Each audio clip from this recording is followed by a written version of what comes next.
స్వేచ్ఛాపూరితమైన వాతావరణంలో పరిపాలన అందిస్తున్నామో రాబోయే పార్లమెంట్ ఎన్నికల్లో కాంగ్రెస్ను దొంగ దెబ్బ తీయడానికి వీళ్ళిద్దరు కలిసి ఆడుతున్న నాటకము. ఒకవేళ ఇది నాటకం కాకపోయిన ఉంటే చంద్రశేఖరరావు గారు ఎందుకు ఇంతవరకు స్పందించలేదు? కూతురును అరెస్టు చేస్తే తండ్రిగానైనా స్పందించాలి. ఒకవేళ అలా స్పందించినప్పుడు శాసనమండలి సభ్యురాలను, పార్టీ సభ్యురాలని అరెస్టు చేస్తే పార్టీ అధ్యక్షుడిగా స్పందించాలి. రెండు విషయాలలో వారు స్పందించలేదు, పత్రికా ప్రకటన విడుదల కూడా చెయ్యలేదు అని అంటే, నిన్న మోడీ గారు వచ్చి వారు కూడా ఈ విషయాన్ని ఎక్కడ ప్రస్తావించలేదు.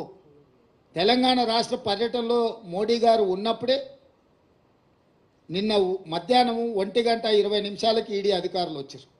5:20 కవిత గారిని అరెస్టు చేశారు. 7 గంటల తర్వాత ఢిల్లీకి తీసుకెళ్ళినట్టున్నారు. అంటే పూర్తి సమాచారం మోడీ గారికి